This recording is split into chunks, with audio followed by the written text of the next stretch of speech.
네, 북한의 대남 정책을 총괄해온 김양건 노동당 비서가 어제 교통사고로 사망한 것으로 알려지면서 그의 죽음이 남북관계에 미칠 영향에 관심이 쏠리고 있습니다. 네, 오늘 이 시간 문성묵 한국국가전략연구원 통일전략센터장, 양무진 북한대학원대학교 교수, 홍현익 세종연구소 수석연구위원, 김성민 자유북한방송 대표 모시고 자세한 이야기 나눠보겠습니다. 네, 안녕하십니까? 네, 안녕하십니까? 네. 이 김양건 비서는 사실 우리에게도 좀 친숙한 인물이기도 합니다. 오랫동안 대남 관련 정책을 총괄했기 때문에 먼저 김양건 비서의 사망 소식을 전하면서 어떤 인물인지 좀 정리를 해주시죠, 양 교수님. 김양건 비서는 이미 잘 알려진 대로 그 당 관료이면서 대남 대문제 실무 전문가라고 보면 됩니다. 경력을 보면은 90년대에는 그 당 국제부장을 역임했고 또 그리고 2000년대에는 국방위원회 대담당 국제담당 참사를 했습니다. 또 그리고 그 이후에는 이제 대남 담당 비서로서 또 정치국 위원으로서 또 현재는 최고 인민회의 대위원까지 하고 있겠죠. 아마 김정은 시대에 들어와 가지고 측근으로서 왕성한 활동을 하면서 최근에는 이 유인산 중국 그 상무위원의 방부 또 그리고 그 쿠바의 국가평의회 부의장이죠. 방부 여기에서 김정은 제1위원장과 만나면서 배석됐고 또 그 실질적으로 담당은 아닙니다만도 경제 부분에 있어 가지고 김정은 제1위원장 현지 지도에 동행 사례도 있습니다. 그런 측면을 봤을 때 당 관료이면서 최측근 실체다 이렇게 네. 이해하면 될 것 같습니다. 그런데요, 그 어제 사망을 했는데 오늘 아침에 알려졌습니다. 문성무 센터장님. 예. 그 하루 만인데 여기 사망 시점과 경위만 간단하게 밝혔거든요. 그 배경이 좀 궁금한데요. 예, 글쎄요. 지금 이제 저도 이 보도를 보면서 이 사망한 시간이 29일 오전 6시 15분으로 보도를 했거든요. 네. 물론 오전이라는 표현을 쓰지 않고 있습니다만은 오전인 것 같아요. 그래서 저는 그 시간적으로 봤을 때 그 시간에 어떤 교통사고가 날 수 있겠는가 하는 부분이고요. 네. 그 시간에 현장에서 바로 사망한 것인지 아니면 그 전에 사고가 났는데 그 시간에 병원에서 사망을 한 것인지 예. 그 여부는 밝혀지지가 않고 있어요. 다만 지금 북한 보도를 그대로 믿는다면 네. 그 사고에 의해서 사망한 것인데 역시 북한으로서도 김양건의 사망을 굉장히 그 예의 있게 지금 접근하고 있거든요. 네네. 아마 이런 부분에서 지금 말씀하신 대로 김양건의 북한 내부에서 위상이라든지 이런 것들 우리가 가늠해 볼 수 있는 그런 부분이 아닐까 생각합니다. 보통 북한에서 교통사고라고 발표를 하면 이게 위장일 수도 있다 이런 의심을 저희가 하게 되는데 말씀하신 것처럼 뭐 추모 분위기나 이런 걸로 봤을 때 위장이 아닐 것이라는 이야기도 들리고 있고요. 또 일각에서는 어떤 북한의 파티 문화와의 연관성을 제기하기도 했는데 대표님께서는 어떻게 생각하십니까? 제가 여기 오기 전에 이제 북한 신의주 쪽하고 전화 연결을 해봤는데요. 예. 일단 신의주에서는 다음과 같은 소문이 돌고 있습니다. 신의주 축전지 공장에 이제 저희 그 지도를 나갔다가 오늘 이제 31일이 김정은이가 최고사령관으로 추대된 날입니다. 를 위한 이제 중앙보고대 참석차 밤에 오다가 신의주 평양간 고속도로에서 중국으로 가는 외화보리 화물차와 충돌을 했고 그래서 병원으로 실려가서 치료받던 중에 사망했다. 근데 북한 주민들 자체가 이건 암살일 가능성이 있다라는 이야기를 하고 있고요. 그리고 그런 소문이 지금 벌써 돌고 있습니다. 신의주 쪽에서는. 네네. 그래서 북한 법위가 이를 통제하고 있다라고 하는데 이건 일단 북한에서 나온 이야기고요. 좀 더 구체적인 거는 이제 좀 더 지켜봐야 되겠죠. 네. 그 홍현익 연구위원께서는 이 교통사고 사망과 관련해서 어떤 생각을 하고 계시나요? 글쎄요, 일단 김양건의 성품을 보면 좀 예. 온화한 성품이고 북중 관계를 지금 사실상 담당하고 있고 또 북일 관계에서도 친선협회 회장도 하고 그런 사람입니다. 그리고 우리 대남 관계에서 무엇보다도 아주 우리에게 잘 알려져 있는 사람이죠.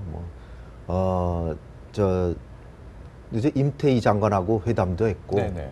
또 김대중 대통령 조문사절로도 왔고 그다음에 아세안 게임 폐막식 날 3인방으로도 왔고 인천에 그도 왔었죠. 예, 목함지뢰 사건이 8월 달에도 회담에 또 왔고 네네. 그야말로 남북 관계에서 모든 걸 책임진 사람인데 네. 근데 이제 북한에서 만약 김양건을 누군가가 암살하거나 뭐 하려고 하는 어떤 동기를 갖고 있을까? 글쎄, 김양건이 뭐 2인자나 그런 위치에 있는 사람은 아니거든요. 국제 담당자기 때문에 서열로 볼 때 뭐 한 10위 내외, 10위 뭐 이내에는 들겠죠. 또 금년에 정치국 정의원이 됐기 때문에 상승 가도를 달리고 있었기 때문에 김정은은 굉장히 김양건을 아쉬워할 것 같고요. 김정은의 지시가 있지는 않았을 거예요. 만약에 암살이라고 하더라도. 그다음 결국은 남북 관계의 유화적인 정책을 할 수 있는 사람이라고 해서 군부에서 제거를 했을까? 글쎄요. 저는 그 가능성을 그렇게 크게 보지는 않고요. 왜냐하면 이 사람이 뭐 그렇게 누구한테 원한을 질 만한 성품도 아니고 단지 뭐 대풍그룹 이사장을 했어요. 대풍그룹 이사장이라는 게 이제 북중 간의 뭐 그 어떤 그 경제 협력 같은 걸 한 그런 이권의 일부는 담당했을 수 있죠. 그렇다고 해서 저는 암살 가능성보다는 그냥 보도대로 사고가 아닌가 이렇게 생각이 됩니다. 또 뭐 지금 북한의 2인자라고 할 수 있는 사람이 황병서인데 황병서가 뭐 권력 투쟁을 해서 김양건을 제거할 필요가 있었을까? 별로 그렇게 크게 비중을 싣고 싶지가 않습니다. 그냥 사고였다라고 지금까지는 믿고 싶습니다. 양무진 교수님, 근데 워낙에 북한이 폐쇄적이다 보니까 이런저런 가능성 배제하지 않을 수 없잖아요. 과거에도 교통사고로 위정한 무슨 타살이라든지 권력 암투설 이런 얘기가 분명히 있었기 때문에 과거의 사례를 들어서 어째 좀 가능성을 좀 추측해 볼 수도 있지 않을까요? 그렇죠. 이제 우리 홍 박사님 말씀에 뭐 저도 상당히 동의를 합니다만도 그러나 북한에 있어서는 워낙 폐쇄적인 집단이기 때문에 모든 가능성을 열어놓고 분석해야 된다 생각합니다. 물론 그 김양건이라는 사람이 무시무치하고 또 당파성이 없는 바로 실무 전문가이기 때문에 누구로부터 뭐 시기와 질투는 받을지 몰라도 그러나 원망을 할 사람은 아닐 가능성이 높다. 뭐 거기에 대해 동의를 합니다. 그런데 이제 과거 경제사를 보면 2003년도지요. 그 김용순 비서도 그 저녁에 교통사고 났는데 일부에서 이야기해 보면은 그 저녁에 파티를 하고 오다가 그 부부지간에 직접 차를 몰고 음주운을 해가지고 사망했다. 뭐 이렇게 이야기를 하면서도 한 4개월 후에 이제 병원에서 죽었죠. 그때 보면은 아마 그 당시에 그 남북 관계를 획기적으로 전환시키는 측면에서 일부 군부로부터 견제를 받았다. 뭐 이런 이야기도 있습니다. 두 번째로는 2010년도지요. 그 당시에 조직 지도부에 이재강 제1부부장이 있습니다. 그 사람 또 나이는 물론 80대지만도 상당 부분 김정은 제1위원장의 권력 후계 여기에 대해서 1등 공신으로 그 당시 달리는 사람이었습니다. 그런데 그 시기에 아마 장성택이가 이 견제하는 차원에서 교통사고 위장했다 이러한 설도 있습니다. 그런 점을 봤을 때 지금은 이제 김양건이가 나름대로 당파성은 없지만 시기와 질투의 대상이 된다는 측면에서 물론 김정은 제1위원장의 직지보다도 아마 묵인의 가능성은 배제할 수 없다.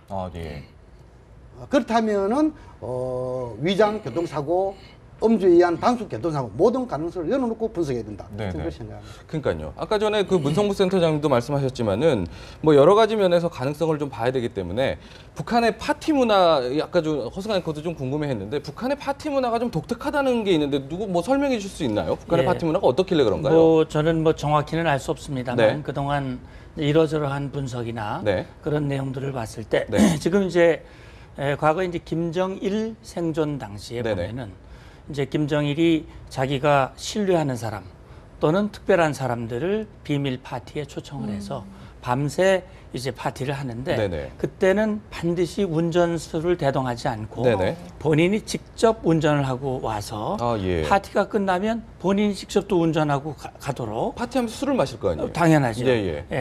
그렇게 하다 보니까 그 과정에서 이제 사고가 발생하는데 과거에 이제 그런 얘기를 들은 적이 있어요. 오진우라고 하는 사람이 있습니다. 북한의 인민무력부장을 지냈던 사람이고 굉장히 아주 권력의 중심에 있던 인물인데 김정일이 권력을 승계하는 과정에서 이제 사실 좀 소극적이었고 그렇기 때문에 김정일이 의도적으로 그런 교통사고를 위장을 해서 사고를 나게 만들고 오히려 그 사고가 났을 때 그 오진우를 극진하게 외국까지 보내서 치료를 하게 만들어 가지고 네네. 이 김정일이 나의 생명을 구해주는 은인으로 이렇게 해서 태도를 바꾸었다라고 하는 그런 이야기들이 있어요. 뭐 네네. 제가 확인한 건 아닙니다만. 예, 예. 아무튼 그런 걸로 봤을 때 우리 양 교수님 말씀대로 네네. 북한이라고 하는 사회가 폐쇄적이고 네. 우리가 원인을 정확히 알 수는 없지만 그런 원인에 의해서 됐을 가능성, 이를테면 충성 경쟁 과정에서 지금 보면 김양건이 이제 그 대남 담당 비서, 그전에 국제 담당했, 지금은 대남 담당 비서지만은 이제 대외 외교 문제를 같이 관여하고 있는데 예, 예. 이를테면 북한의 인권 문제라든지 또 여러 가지 그 북중 관계 문제라든지 북일 북러 관계 여러 가지가 사실은 제대로 안 되고 있거든요. 예. 이제 그런 것들로 인해서 무언가 우리가 생각할 수 없는 다른 요인이 이런 사건과 연결돼 있을 가능성을 완전히 배제할 수는 없는 것이다. 네네. 그런 차원에서 그런 걸 보면서 우리에게 미칠 영향, 북한 내부의 동향 그런 것들을 봐야 될 것 같아요. 뭐 교통사고라고만 발표를 했기 때문에 뭐 여러 가지 가능성에 대해서 저희가 추측밖에 할 수 없는 상황이기는 합니다. 일단 북한의 발표대로라면 어제 오전에 사망을 했고 발인은 내일 오전 8시라고 하거든요. 관련해서 정부가 어떤 태도를 취해야 할 것이냐 이런 부분도 궁금한데 지금 들려오는 속보에 따르면 정부가 조의 표명을 할 가능성이 있고 또 정부 소식통에 따르면 전통문을 통한 방식이 될 것이다 이런 이야기가 나오는데 홍현익 박사님 어떤 식으로 하는 게 바람직하겠습니까? 글쎄 우리 정부가 뭐 이렇게 남북 관계에 굉장히 중요한 역할을 한 사람이기 때문에 우리 정부가 꼭 해야 될 필요는 전혀 없습니다. 그러나 만약에 우리 정부가 공식적으로 조의를 표명한다면 이거는 남북 관계에 굉장히 좋은 호재가 될 수 있다. 네네. 그러니까 우리가 북한을 관리하고 통제해 나가는데 우호 관계를 만드는데 모범을 보인다. 이런 사례로 될 수가 있습니다. 근데 과거 사례를 보면 김일성이 죽었을 때나 김정일 죽었을 때나 계속 뭐 조문사절 가야 된다 뭐 해가지고 우리 정부는 또 못 가게 하고 해서 남북 관계가 오히려 경색이 됐는데 만약에 정부가 비록 형식은 전통문이나 아주 간단한 형식이더라도 남북 관계에 그동안에 역할을 해왔던 점을 인정하고 이 사람의 사망에 대해서 조의를 표하면은 굉장히 좋은 효과는 가져올 수 있겠다 이렇게 생각이 됩니다. 만약에 우리 정부가 그런 결정을 한다면 적극적으로 저는 환영하는 그 남북 관계 향후에 개선될 수 있다는 여지. 또 내일 모레면 새해지 않습니까? 김정은이 또 신년사 할 때 이제 메시지를 아무래도 뭐 내년에 당대회를 하니까 대외 관계를 좀 평안하게 가져가려고 할 거예요. 그런데 만약에 내일 이전에 우리 정부가 조문을 보낸다. 그러면 아마 김정은의 그 신년사 메시지에도 영향을 줄 수도 있다. 이렇게 봅니다. 잘만 한다면 좀 호재로 작용할 수도 있다. 교수님께서도 동의하십니까? 저도 뭐 100분 동의를 합니다. 남북 관계라는 것은 역시 분위기가 중요하고 계기가 중요합니다. 특히 그 김양근의 경우에는 투+2 회담의 대표로 나와가지고 8.15 합의 탄생의 주역 중에 한 사람 아닙니까?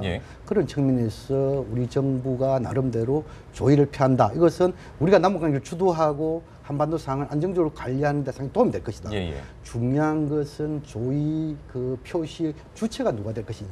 이런 부분도 조금 필요가 합니다. 왜냐하면 이것은 역사에 기록 남길 부분이 되기 때문에 그런 측면에 봤을 때 아마 뭐 통일부 장관이 되든지 아니면은 통일부 장관이 되더라도 2+2 회담의 대표 당사자인 한 사람, 또 우리가 지금 이제 그 김관진 실장도 있겠지요. 뭐 여러 그 사람이 있을 수 있는데 이런 것을 모든 고려해가지고 한다면은 조의를 표한다면은 남북관계 개선에 도움이 될 것이다. 그렇게 생각합니다. 문성무 센터장님, 이게 지금 당장 어쨌든 남북 간의 어떤 중요한 역할을 해왔던 사람들이 사망했기 때문에 향후 남북 관계 예측을 좀 해봐야 될 거 아닙니까? 어떻게 좀 변화가 있을까요? 이제 그 말씀을 하기 전에 이제 조문 문제를 말씀을 하셨는데. 물론 인간적으로 보면 이제 그런 생각이 듭니다만 그러나 아직까지는 우리 남북 간에 그런 것을 할 수 있는 그런 여건은 아직 안 된 것 같다. 왜냐하면 김영삼 대통령 서거 당시에도 북한이 일체 이런 반구, 북한이 그렇다고 해서 우리가 꼭 그렇게 따라가야 된다 그런 건 아니지만 그러나 김양건이 대남 총책을 했고 중요한 역할을 한 것은 사실입니다만 사실 중요한 역할을 해서 북한이 크게 달라진 게 없거든요.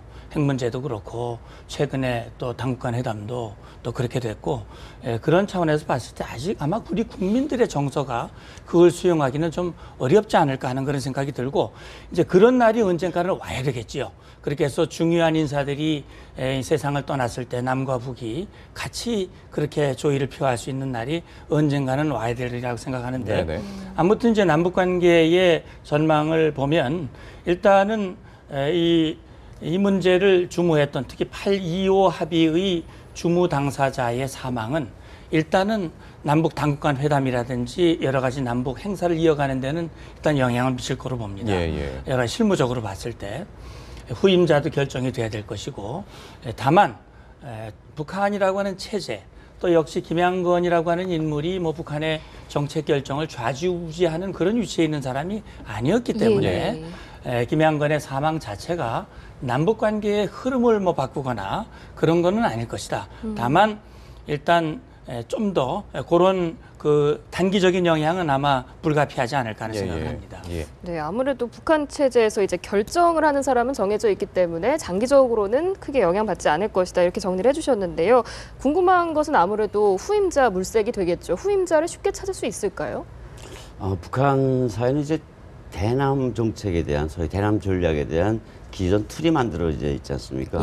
지금 이 사람도 보면 지도원 가장 국제부를 거치긴 했지만 기본적으로 대남 쪽에서 쭉 관통되어 온 사람이기 때문에 그 김양건이가 있었을 때 누가 보이지 않았을 뿐이지 이제 김양건이가 무대 밖으로 사라지면 그 시스템 속에서 자란 사람들이 나오게 됩니다. 원동열이나 맹경일 같은 사람들이 이제 대가능성이 있겠지만 기본적으로 북한은 어쨌든 대남 전략이 바뀌지 않는 한 기존 그 시스템에 종사하던 사람들이 될 수 있겠다라고 보고요. 같은 맥락에서 저들이 사실 그 대남 전략이 크게 바뀔 확률은 없겠지만 그래도 지금껏 아주 겸허한 방향으로 사실 추진해 왔던 인물이거든요. 이 인물이. 과거에 황장엽 선생님이 이런 말씀을 했어요. 북한에서 대남 정책을 사실 이제 주관하는 사람으로서 정말 깜찍한 인물이다. 정말 처세가 밝은 사람이다라고 했습니다. 근데 그나마 이런 인물이 나왔을 때 아주 전략적으로 됐었지만 좀 더 저들의 시스템 그대로 강하게 밀어붙일 확률도 있다라고 생각합니다. 그러니까 오히려 이제 후임자가 누가 되느냐에 따라서 좀 기존에 이제 김양건 비서 같은 경우는 뭐 대화, 온건 이런 이미지였다면 강경한 인물이 될 수도 있다 이런 말씀이신가요? 당연히 강경하게 나와야죠. 그 시스템에서 자란 인물이기 때문에. 그리고 김양건 같은 경우에는 그런 말도 있지 않습니까? 김정은의 후계 체제를 고영희와 함께 이제 수립한 인물 중에 하나. 그러니까 아주 자연스럽게 자기의 생각까지도 구도까지도 김정은에게 얘기할 수 있는 인물이었지만 이제는 오로지 충성을 각오한 전사만이 필요한 시점이거든요. 그런 면에서 좀 더 불편한 관계가 처리될 수 있겠다라고 생각합니다. 지금 이 중요한 시사점은요. 북한에 사실 지금 강석주가 옛날에는 굉장히 제갈공명이 좋은 사람이지만 뭐 하여튼 책사 역할을 했었습니다. 강석주가 북미 대화 뭐 90년대에 그 1차 북핵위기 때. 그 뒤에 이제 강석주가 요즘 아프다 그래요. 뭐 장의위원회는 들어가 있지만 그래도 지금 활동을 잘 못하는 모양이에요. 그래서 김양건이 통전부장이라 해서 대남 관계만 통과를 한 것이 아니라 국제부장도 같이 겸임을 하고 있는 상태입니다. 그러니까 북중 관계, 북일 관계 뭐 이런 것도 다 걸려 있고 뭐 대남 관계는 원동현이나 맹경일이나 뭐 이런 사람들이 원동현은 지금 일단 이선으로 지금 숙청이 됐는지 사라졌는데 요번에 장위원회 다시 올라왔어요. 그거 보니까 원동현이를 다시 복귀시키면서 그 자리를 줄 수도 있다. 대남 관계는. 근데 이제 북중 관계도 문제입니다. 제가 그 뭐 암살 가능성을 좀 작게 보는 거는 어쨌든 암살을 했을 때 김정은의 묵인 같은 게 있어야 된다라고 보면 김정은에게 굉장히 아쉬운 사람이에요. 김정은이 뭐 김양건의 부인을 이모라고까지 불렀다는 거 아닙니까? 자기 어머니인 고영희하고 아주 각별한 사이여가지고 김양건을 그렇게 가깝게 지내고 최근에 또 정치국 정의원까지 올렸는데 만약에 아주 음모론으로 군부 같은 데서 비밀리에 했으면 모르지만 김정은이 김양건을 몰래 제거하지는 않았을 것이다. 저는 이제 일단 그렇게 보는데 왜 그러냐면 특히 북중 관계가 지금 굉장히 껄끄럽고 굉장히 전략적으로 이 참모가 필요한데 북중 관계에 아주 적임자거든요. 지금 강석주가 없는 상황에서. 왜냐하면 이 김양건은 본래는 국제부에서 쭉 컸습니다. 그래서 국제부에서 아주 말단부터 해서 외교관이나 다름없는 국제관계 전문가로 컸다가 2007년에 이제 통전부장이 되는 거거든요. 네. 그러니까 사실 남북관계가 전문가가 아니에요. 국제관계가 전문가인 예, 예. 사람이기 때문에 그래서 북중관계 같은 걸 고려할 때 굉장히 아쉬운 사람인데 지금 김정은에게 충고해 줄 사람이 없어요. 그 얘기는 뭐냐면 김정은이가 자기 멋대로 이제 할 거라는 거죠. 뭐 지금까지도 멋대로 해왔지만 그래도 김양건이 자문을 구하고 했을 텐데 이제 자문 구할 사람도 없는 거예요. 그냥 예. 실행만 시킬 사람만 필요하기 때문에 남북 관계가 좀 더 안정되지 않을 가능성이 있다. 왜냐하면은 지금 대남 관계에서 누군가 먼저 이니시어티브를 가지고 김정은에게 이렇게 한번 해보자고 할 사람이 없는 거예요. 그러니까 우리 정부가 북한을 끌고 나가지 않으면 북한이 먼저 대남 정책을 주도할 가능성이 희미해졌다. 네. 적어도 당분간은. 따라서 우리 정부의 보다 적극적인 대북 정책이 필요하지 않을까 그렇게 생각해봅니다. 양 교수님께서도 하신 말씀 똑같은 있으실 것 그건데 같아요. 예. 우리 저 문 박사님 뭐 동의한다 안 한다 떠나가지고 저는 조금 더 그 남북 관계를 우리가 주도하는 측면에서 조의의 주체와 조의의 내용 여기에 대해서는 수위 조절할 필요가 있습니다. 그러나 조의 자체 이것은 우리가 나름 함을 해가지고 우리가 남북에 주도할 수 있는 계기점을 찾을 수 있다. 그런 측면에서 좀 조의할 필요가 있다는 생각이 들고 그다음 이제 김양근 비서가 죽음을 해가지고 후임 남북 관계 이런 부분에 대해서 아마 이 김양근 비서 그 장례위원 보면 한 70명 되지요. 네. 70명 되는데 여기서 보면은 자신이 죽음을 해가지고 두 사람을 복귀시키고 있어요. 그것은 뭐냐면 최용해와 원동연입니다. 네네. 지금 원동연 또 이 통전부 제1부부장 하다가 해임됐다는 소리 있지 않습니까? 그리고 지금 최용해는 마찬가지고. 그런데 이 두 사람이 김양근의 죽음 이후에 남북 관계와 좀 관계가 없겠느냐 이렇게 우리 한번 미리 예측이랄까요 해볼 필요가 있습니다. 네네. 그렇다면 아마 김양근 비서 후임으로 원동연 제1부부장이 복권이 됐다 하면 네. 그 가능성이 있고 더 나아가서 김정은 제1위원장이 김양근 비서 이상으로 남북관계를 획기적으로 이루어 나겠다라고 한다면은 최용해 비서를 대남 비서할 가능성도 있습니다. 왜냐하면 최용해는 우리 쪽에도 다녀간 경험이 있고 또 그리고 중국하고도 경험이 있고 대남 비서라는 것은 통전부장하면은 남북관계 전문가면 됩니다. 예. 그러나 그것을 뛰어넘는 대남 비서하면은 주변 국가의 관계까지 다 해야 됩니다. 네네. 그렇다면 이것은 김정은 제1위원장의 최측근이 되고 네. 그래서 아마 김양근 비서의 후임으로 원동연 제1부부장과 최용해 비서 정치위원 가능성이 좀 있지 않을까 이렇게 한번 예측을 해봅니다. 아마 그럴 가능성도 있겠죠. 지금으로서는 최용해가 일단 이제 혁명화 교육을 받고 있다라고 이제 보도가 됐는데요.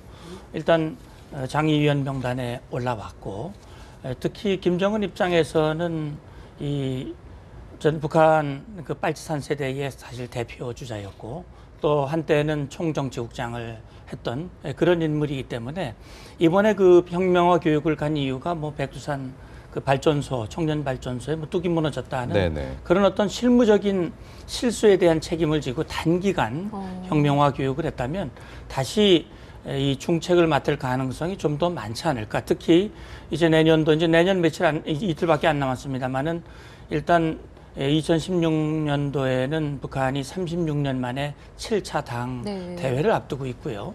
그 당 대회를 나름대로 김정은 원하는 그런 모습으로 치르기 위해서는 네. 북중 관계 복원이라든지 또 남북 관계도 무언가 안정적으로 이끌어가면서 북한의 어떤 그 경제적 필요를 채우고 김정은의 어떤 업적을 부각시키기 위한 그런 필요들이 있기 때문에 김양건의 자리를 길게 오래 비워두지는 않을 것이다.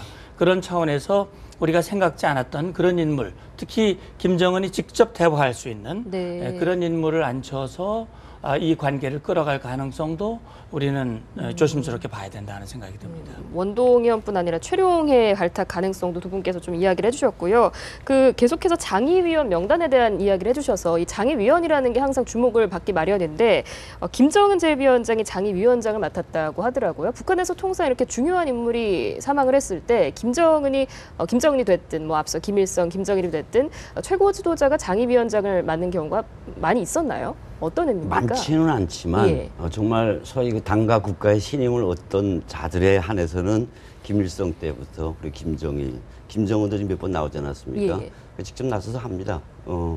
다시 말씀드리지만 아마 김양곤 같은 경우에는 김정은이 정말 자신을 억립하는 데 결정적인 역할을 했던 사람으로 보기 때문에 직접 나선 것 같고요. 그리고 그 장의 내용을 보니까 김정은의 충직한 혁명 동지라고 돼 있더라고요. 네네. 함부로 쓰는 말이 아니죠, 북한에서. 가장 소위 그 최고 통치자가 신임하는 자에 한해서 이렇게 하고 있는데 그런 의미에서 그렇고요. 그리고 과거에는 빨치산, 항일 빨치산들을 향해서는 이제 김정일도 갔고 이번 같은 경우에는 정말 김정은이 신임했었고 그보다도 북한 주민들에게 나의 신임을 알려주기 위한 사회 액션이다라고 봐야 되겠죠. 그런 의미에서 할 거고 앞으로 진짜 북한 사회에서 정말 누가 죽었을 때 김정은이 장애위원장으로 나갈 인물이 몇이나 될까 그 문제도 좀 생각해 봤는데 없지 않을까 뭐 이런 생각도 해봅니다. 그만큼 사실 김양곤의 죽음은 김정은에게는 물론이고 북한 주민들도 사실 북한의 간부들을 떠올리는 사람이 올릴 만한 사람이 얼마 안 되거든요. 다 숙청당하거나 사라졌기 때문에 그런 의미에서 정말 항병서 정도를 내놓고는 마지막 인물이 아닐까도 싶습니다. 이번 장의위원 명단 보니까요, 이 최룡해의 보가 확실히 복권이 된 것 같아요. 더군다나 저는 이제 최룡해가 몇 번째 위치하고 있을까 이게 이제 궁금해서 봤는데 김정은이 제외하고는 5번째거든요. 네. 이게 김기남과 최태복 사이인데 김기남은 선동 담당 비서고 최태복은 최고인민회의 의장입니다. 그러니까 굉장히 권위 있는 사람, 5위예요. 국가서열 5위. 그 얘기는 최룡해가 완전히 복권됐다. 저는 그렇게 봅니다. 그래서 우리 양 선생님이 얘기하신 것처럼 대남 담당을 최룡해가 맡을 가능성이 매우 크다고 보이고요. 또 하나는 원동현이 66인데 66이는 굉장히 낮아 보이지만 그러나 맹경일은 아예 없어요. 그거 보면 원동현이 대남 관계는 앞으로 원동현이 맡게 될, 어디서 저도 소문으로 들었거든요. 원동현이 곧 돌아온단다. 왜냐면 원동현이 굉장히 활발하게 활동하다가 한 거의 1년 동안 사라졌었어요. 근데 이번에 찬란하게 나타난 거 보면 원동현이 뭔가 중책을 맡을 가능성이 있다. 예, 이렇게 생각돼요. 우리 홍박사 여장 선생님께서 북한에 보통 이런 그 장의위원 명단은 국가 서열과 비슷하잖아요. 예. 특히 지금 이제 최용해가 5번째라고 한다면은 이것은 정치국 위원으로 복권됐다. 이렇게 볼 수 있고, 만약에 그것이 아니라면은 이미 최용해가 행명과 교육을 갈 때 정치국 위원 자리에 있었지 않습니까? 그런데 정치국 자리에는 유지되되 공식적인 활동이 중단될 수 있습니다. 어쨌든 간에 해임되고 행명활동하든지 아니면은 공식적인 자리는 유지한 상태에서 행명할 때 어쨌든 간에 이게 6위, 5위 위에 오르다는 것은 정치국 위원으로 복권될 가능성이 높다 이렇게 보여지고, 단지 앉아 국가체육지도위원회 위원장이라든지 기타 이런 국가직과 관련해서는 좀 더 추이를 봐야 된다 이런 생각이 듭니다. 알겠습니다. 오늘 김양건 노동당 비서 사망 이후에 남북관계 전망까지 좀 이야기를 들어봤습니다. 오늘 말씀 여기까지 듣겠습니다. 지금까지 문성묵 한국국가전략연구원 통일전략센터장, 양무진 북한대학원 대학교 교수, 홍현익 세종연구소 수석연구위원, 그리고 김성민 자유북한방송 대표였습니다. 고맙습니다. 감사합니다.